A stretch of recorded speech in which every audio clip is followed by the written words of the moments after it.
नमस्कार, मैं हूं अंजलि इस्टवाल और हमारे इस खास कार्यक्रम में आपका स्वागत है, जिसमें हम आपको बताते हैं कि कोरोना वायरस से जुड़ी कौन सी खबर सही है और कौन सी महज अफवाह है। WHO ने कहा है कि भारत में कोविड-19 की स्थिति एंडेमिक स्टेट में जा सकती है। एंडेमिक स्टेट का मतलब है कि जब कोई आबादी वायरस के साथ जीना सीख लेती है। भारत के लिए विश्व स्वास्थ्य संगठन ने ये बड़ी बातें कही हैं। इसका मतलब यह है कि वायरस के फैलाव की प्रकृति स्थानीय होने से कोरोना के मामले आते रहेंगे, लेकिन बीमारी शायद गंभीर न रहे। इस पर ज्यादा चर्चा करने के लिए हमारे साथ डॉक्टर ओम श्रीवास्तव जुड़ गए, जो कि सदस्य हैं महाराष्ट्र कोविड फोर्स के, और डॉक्टर रोमिल टिक्कू, जो कि इंटरनल मेडिसिन से हैं मैक्स हेल्थ केयर में। शुक्रिया आप दोनों का हमारे साथ जुड़ने के लिए। डॉक्टर श्रीवास्तव, एंडेमिक का क्या मतलब है? सादे शब्दों में अगर हम अपने दर्शकों को समझाना चाहें कि अब तक तो एपिडेमिक कह रहे थे, लेकिन क्या भारत में अगर एंडेमिक स्थिति पहुंचती है उसका मतलब क्या होगा? जी, जैसे आपने खुद ही अभी थोड़ी देर पहले बताया है, एपिडेमिक से जो संबंध होता है वो इन्फेक्शन आपकी कम्युनिटी में कहीं बाहर से आया है और उस संख्या में है जिसमें आपको जो बर्डन है पब्लिक हेल्थ पे वो बढ़ता ही जाता है। एंडेमिक से मतलब होता है कि जो इन्फेक्शन आपके कम्युनिटी में रहेगा, निकलेगा नहीं, मगर आपको एक कम से कम गिनती के लोगों को उनका इलाज भी करना पड़ेगा और उनके लिए नजर भी रखनी पड़ेगी कि ये इन्फेक्शन एक संख्या से ऊपर ना जाए। एंडेमिक में ये हो जाता है कि इन्फेक्शंस आमतौर से कम्युनिटी से बाहर कई सालों तक नहीं जाते हैं और कभी कभी चले भी जाते हैं। ये थोड़ा सा सिचुएशन यूं होती है जिसमें जैसे H1N1 है, H1N1 के नंबर्स साल में किसी समय पर ज्यादा होते हैं, किसी में कम होते हैं, मगर वो सारे साल दिखते हैं, मरीज दिखते हैं। वैसे कुछ ऐसी स्थिति शायद हिंदुस्तान में होने की संभावना है। हो गई है नहीं हो गई है ये कहना जरा मुश्किल है, लेकिन होने की संभावना है। ऐसी राय है WHO की। ये होगी कि नहीं होगी ये आने वाला वक्त ही बताए। जी डॉक्टर टिक्कू, जो आम लोग जिन इन्फेक्शंस को जानते हैं उनमें से कौन से ऐसे हैं जो एंडेमिक हैं, और क्या इसका मतलब ये रहेगा कि अब कोरोना वायरस हमारे फ्यूचर का, हमारे भविष्य का एक हिस्सा हो गया है भारत में? देखिए, एंडेमिक बीमारियां होती हैं जो हमेशा रहती हैं, बट बहुत ज्यादा लोग एक साथ इन्फेक्ट नहीं होते हैं। जैसे फ्लू है, जैसे डॉक्टर साहब ने बताया फ्लू है, हम उसके साथ जीना सीख चुके हैं। हर साल आता है, फ्लू के केसेस आते हैं, बट बहुत ज्यादा एपिडेमिक प्रोपोर्शंस में नहीं आते हैं। तो वैसे ही एंडेमिक मलेरिया भी एंडेमिक है। पर हमें अब ये WHO का जो कहना है वो ये है कि over a period of time, आने वाले समय में जब बहुत ज्यादा वैक्सीनेशन हम करेंगे या लोग इन्फेक्ट भी हो रहे हैं धीरे धीरे, तो कुछ 6 महीने, साल, 1.5 साल, किसी को नहीं पता है, क्या हम बढ़ रहे हैं उस तरफ कि बीमारी के साथ हम जीना सीख लेंगे, केसेस रहेंगे, बट एक साथ जो बहुत ज्यादा लोग इन्फेक्ट हो रहे हैं, जैसे वेव्स आ रही हैं, वो शायद नहीं हो। ये होगा कि नहीं होगा, जैसे डॉक्टर साहब ने बताया, वो कोई नहीं बता सकता। ये कभी स्पेकुलेशन है, मॉडल्स पे बेस्ड है। इंडिया की पॉपुलेशन देख के कि कितनी वैक्सीनेशन हुई है, कि कितने लोग इन्फेक्ट हुए, उसके बेसिस पे स्पेकुलेट किया जाता है, बट कोई इतना गारंटी के साथ नहीं कह सकता है। मगर जैसा हमने देखा है, इंडिया एक बहुत बड़ी कंट्री है, बहुत ज्यादा स्टेट्स हैं, पॉपुलेशन इतनी ज्यादा है, अलग अलग तरह की एनवायरमेंट, क्लाइमेट्स हैं। कुछ जगहों पर बहुत ज्यादा वैक्सीनेशन हुई है, कुछ जगहों पर वैक्सीनेशन कम हुई है, कुछ जगहों पर इनफेक्ट ज्यादा लोग हुए हैं, कम हुए। आप देखिए केरला में, जैसे पहले केरला और साउथ की सारी स्टेट्स में केसेस बढ़ रहे थे, अब केरला में अभी भी बढ़ रहे हैं, बट साउथ के बाकी स्टेट्स में कम हो गए हैं। दिल्ली में, नॉर्थ में केसेस बढ़ चुके थे, अब बिल्कुल कम हो गए हैं हर जगह। तो ये ऊपर नीचे होता रहेगा, बट ये जो वेव्स हैं आएंगी, वो आगे वाले समय में ही पता चलेगा कि जैसे फ्लू है, होगा, सबको होगा, बट एक साथ बहुत ज्यादा लोग बीमार नहीं होंगे। ये लॉकडाउन, ये मास्क पहनना, सोशल डिस्टेंसिंग कभी ना कभी तो खत्म होगा। वो तभी होगा जब हम हर्ड इम्यूनिटी पे पहुंचेंगे, 70% पॉपुलेशन को इम्यून हो जाएगी, तो एक साथ नहीं बीमार होंगे। हुए भी बीमार तो माइल्ड होगी डिजीज, क्योंकि इम्यूनिटी आ चुकी होगी उनको। यही मतलब है।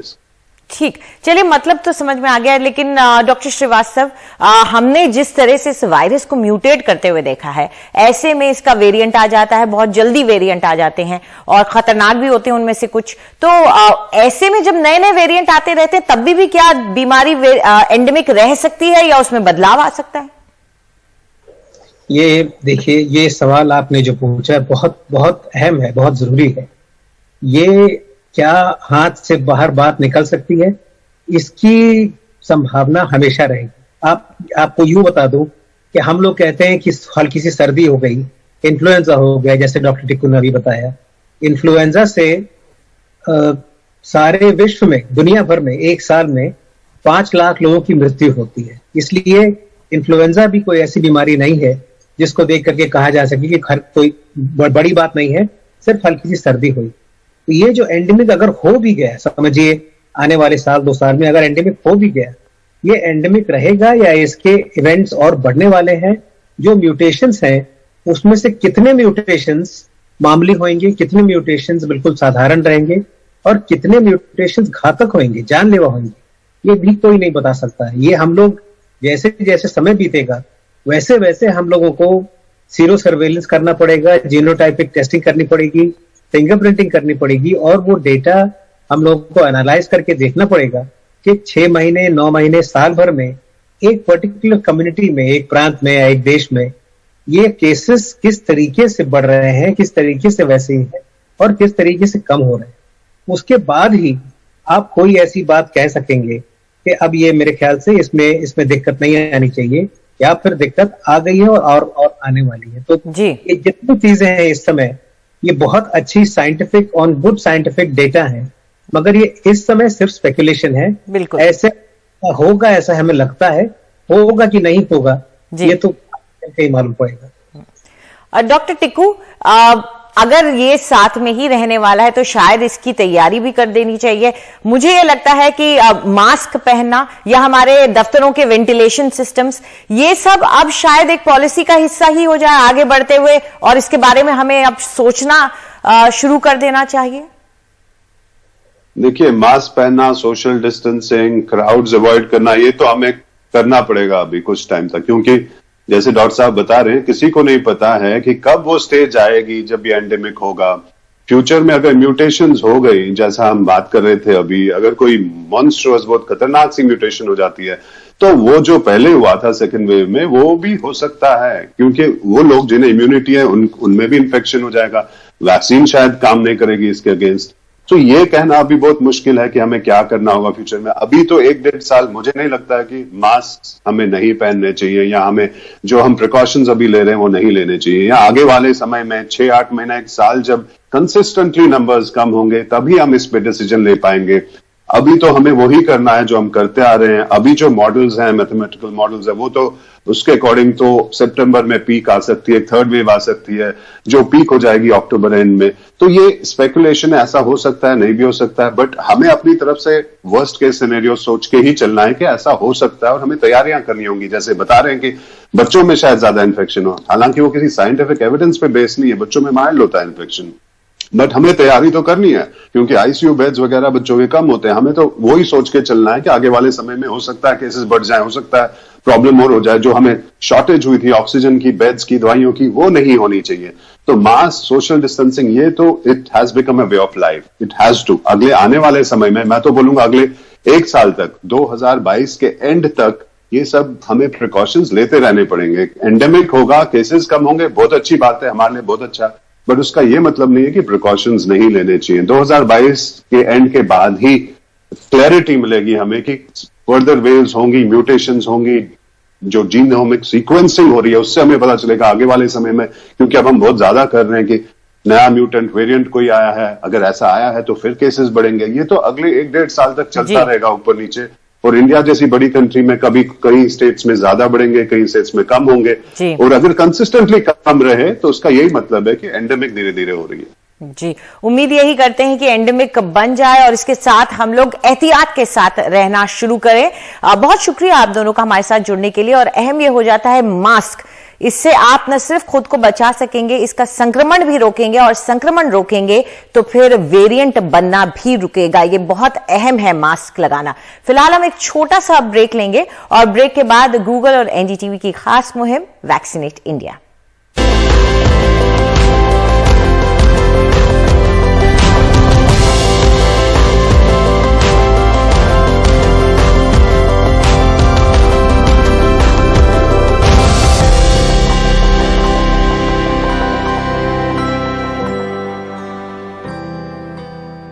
एनडीटीवी और गूगल की खास मुहिम वैक्सीनेट इंडिया में आपका स्वागत है। आज चर्चा के लिए हमारे साथ जुड़ गए हैं डॉक्टर उद्रित धीर, जो कि डायरेक्टर एंड हेड हैं CTVS फोर्टिस गुरुग्राम से।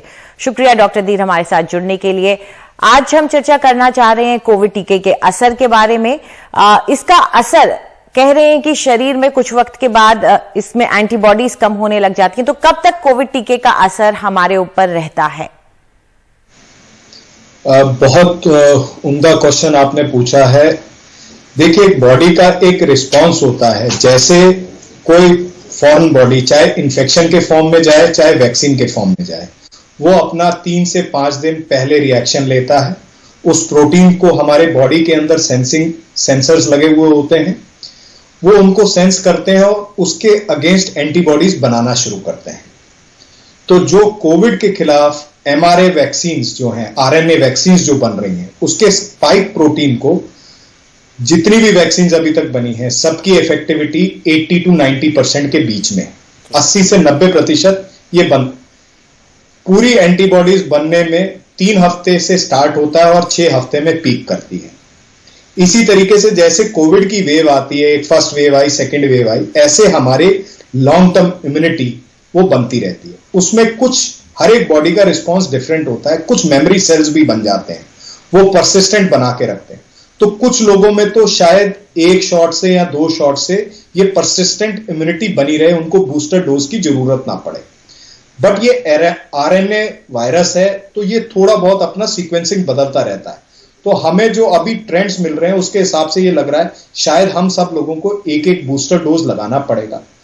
बट अभी तक ये देखा है 2 डोजेस के बाद एटलीस्ट हम 9 महीने से 1 साल तक के लिए तो बचे हुए हैं, अगर हमारी एंटीबॉडीज सुचारू रूप से बन जाती हैं और हम मास्क का प्रयोग करते हैं और heavy dose of load virus जिसे कहते हैं। आप वैक्सीनेटेड हैं, इसका मतलब ये नहीं है कि आप कोविड के कीचड़ में कूद जाएं और वो एंटीबॉडीज आपको बचा लेंगी।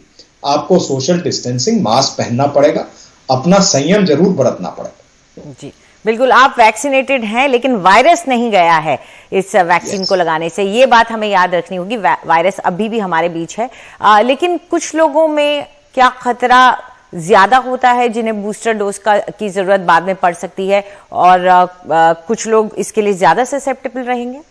यस, बहुत बढ़िया क्वेश्चन पूछा आपने, बड़ा सिंपल में फ्रेम कर दिया और मैं भी शायद इसको सिंप्लीफाई करके ही आंसर दूंगा।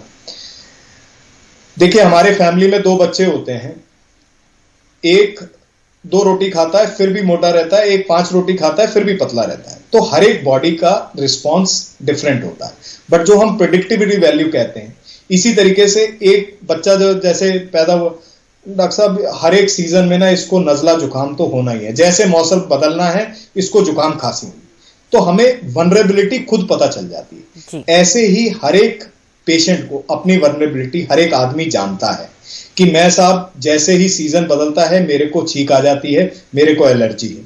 दूसरा, डायबिटिक पेशेंट्स हैं, हार्ट पेशेंट्स हैं, किडनी पेशेंट्स हैं, इनकी इम्यूनिटी, बॉडी की फाइट करने की क्षमता कम है। जिनका हार्ट फंक्शन कम है, हार्ट अटैक की वजह से या वेल्व डिजीज की वजह से, जिनको लंग की प्रॉब्लम है, एस्थमा है, COPD है, जिनको डायबिटीज है, diabetes in itself cause immunity, हमारे शरीर की इम्यूनिटी कम देती है। जिनको कुछ लोग ट्रांसप्लांट पेशेंट्स हैं जो इम्यूनोसप्रेसिव ड्रग्स पे होते हैं, उनका हार्ट, लंग, किडनी ट्रांसप्लांट हुआ है, तो उनको ये सबसेट ऑफ पेशेंट्स हैं जिनको मैक्सिमम एहतियात बरतनी। जिसे हम कहते हैं ना, जैसे जब झुंड चलता है तो सबसे ताकतवर लोग आगे आगे चलते रहते हैं, जो कमजोर लोग होते हैं उनको हम बीच में रखते हैं ताकि उनको हम लोग जो ताकतवर लोग हैं वो बचा के रखें। डॉक्टर साहब, आपने कहा कि जो लोग इम्यूनोसप्रेसेंट्स पे हैं, इसमें कई लोग ऐसे भी आ जाते हैं जिन्हें कैंसर है, उन लोगों के मन में ये डर होता है कि हम वैक्सीन लेंगे तो खतरा है। देखिए, ये एक गलत धारणा है हम लोगों में। देखिए, जिसे कहते हैं ना, जागरूकता कम है, क्वेश्चंस ज्यादा हैं। हमारे यहाँ पे रायचंद बहुत ज्यादा है। रायचंद नहीं, हम जिसे कहते हैं ना, एथिकली, मॉरली, साइंटिफिक बेसिस पे हम नहीं लड़ना चाहते। जो चीज हमारे किसी ने कह दी उस पे हम जाना चाहते हैं। कैंसर वाले पेशेंट्स को तो हम इतनी मिनिमल डोज में देते हैं, उसका प्रोटीन को हम मार के देते हैं जी, तो उसी के मार्कर को वो बना के, तो वो इम्यून रिस्पॉन्स, जैसे हम और आप नॉर्मल है तो हमारे इम्यून रिस्पॉन्स जैसे एक हमारे अंदर वैक्सीन गई 10 गुना हुआ, कैंसर वाले पेशेंट्स में वो ये हो सकता है कि 3 गुना तक जाए, 4 गुना तक जाए, बट बनेगा जरूर। बिल्कुल। चलिए, शुक्रिया डॉक्टर साहब, आप हमारे साथ जुड़े उसके लिए। उम्मीद करते हैं हमारे सभी दर्शक अपना वक्त रहते टीका लगवा रहे हैं। फिलहाल इस कार्यक्रम में इतना ही। नमस्कार।